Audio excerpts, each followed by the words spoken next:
Al-Rahman al-Ghafiqi's name is a beacon in the tapestry of Islamic history. This powerful Islamic leader is a critical figure in the history of Al-Andalus, holding high esteem as a respected governor, a skilled strategist, and a brave warrior. His victories were instrumental in the Muslim expansion into Al-Andalus and even further into Europe.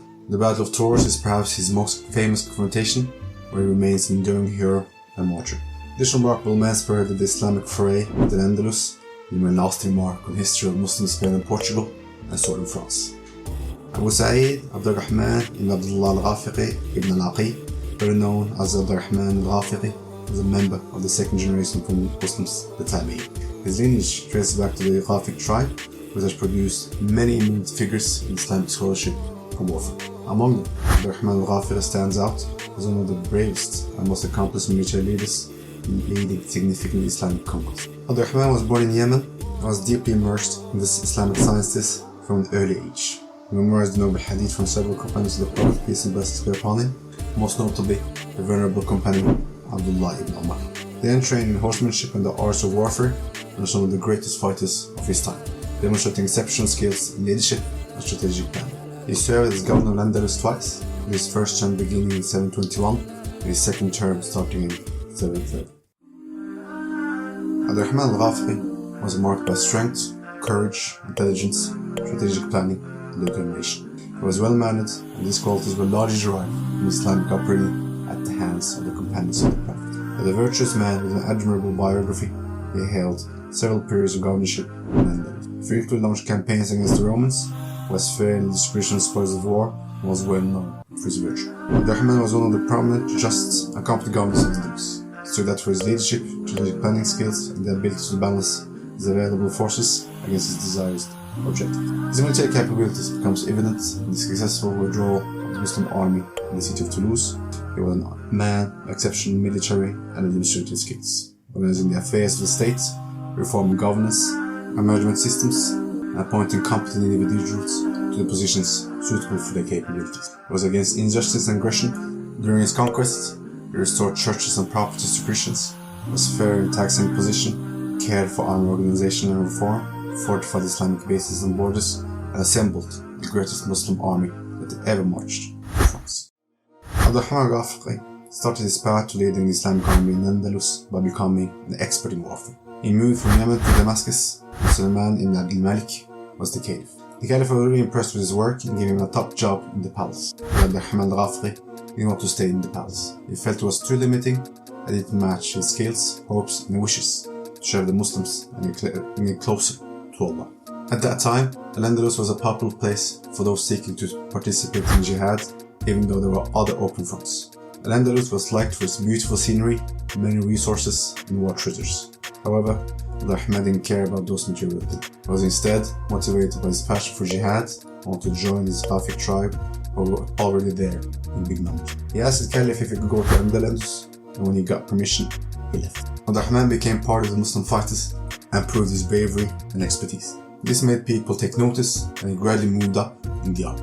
He began to lead, give advice, and people relied on him a lot. His trust audience, dedication to religion, piety, knowledge, and maturity made him a reliable figure. Al-Rahman came to Al-Andalus in 712 during the rule of Caliph Umar ibn Abdulaziz. In 718, Samh bin Malik al-Khawlani was sent to govern Al-Andalus. Al-Rahman al-Ghafiqi joined al-Khawlani's army, and his strong military and leadership skills stood out. He fought in all of his battles, helping to conquer the city of Septimania, Arbona, and Carcassonne. In 720, the forces moved towards Toulouse. There, Samh bin Malik encountered an army that outnumbered his forces in a massive battle where the Muslim army was defeated, as Samh was killed. Al-Rahman bin Abdullah al-Ghafiqi managed to withdraw the army to Septimania after. Following the death of the governor of Al-Andalus, Samh bin Malik al-Khawlani, in the Battle of Toulouse in 720, the military leaders chose Al-Rahman al-Ghafiqi during the battle to assume overall command. He successfully executed the plan to withdraw the army, saving it from defeat. The community of Muslims and the governor of Africa recognized him as the governor of Andalus until a new governor could be appointed. When the new governor arrived, Al-Rahman returned to the ranks of the military leadership as a soldier. The first term of governorship lasted only a few months.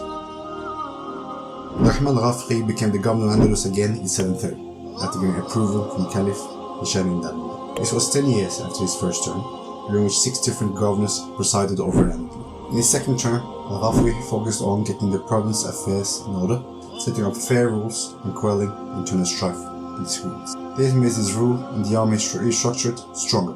He set up strong horse riding units, strengthened bases and borders in the north, and picked strong military leaders. The Battle of Toulouse, where the Muslims were defeated, taught him to be careful and cautious. It also made him want revenge. This was how Abdurrahman's second term started. Abdurrahman al-Ghafiqi successfully brought the Muslims together and made the army stronger. He got ready to take over Gaul. He asked for help from Muslims in Yemen, Syria, Egypt and Africa, and the Muslims answered his call.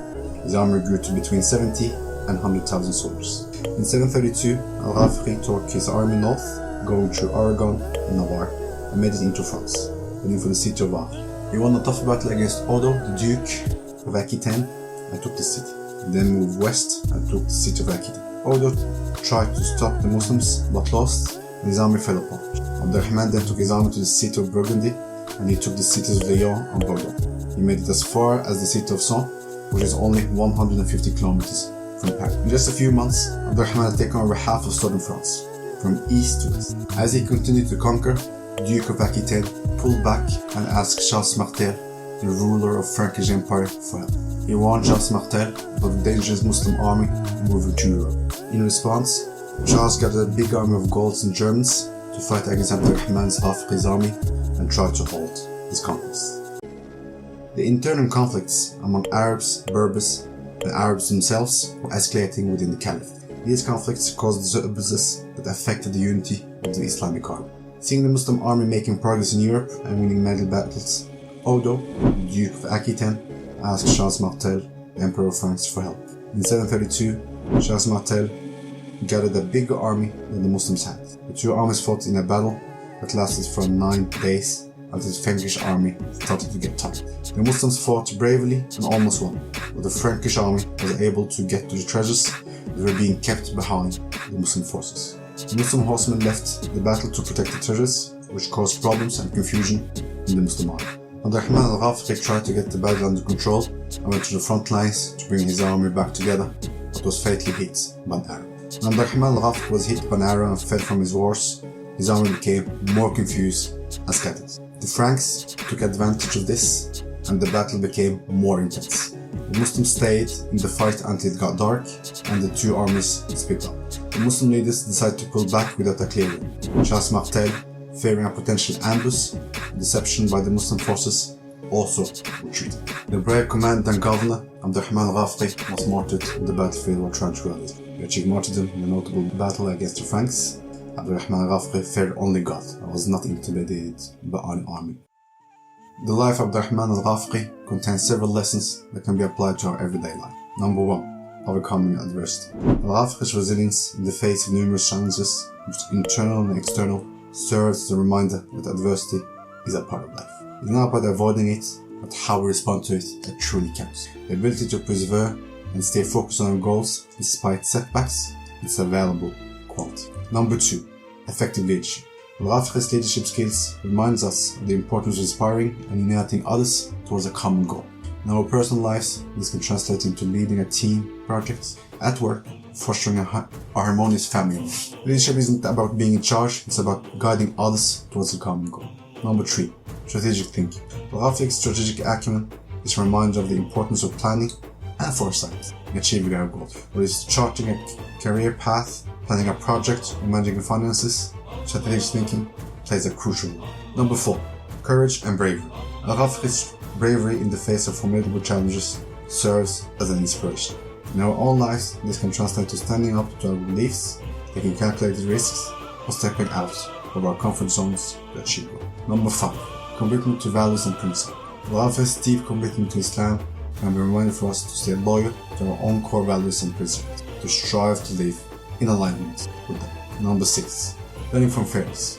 Al-Ghafiqi's ability to learn from his defeats and turn into a valuable lesson for future battles is a great reminder of the importance of learning from our mistakes. Failure can step as a stepping stones to success when we approach them with a learning mindset.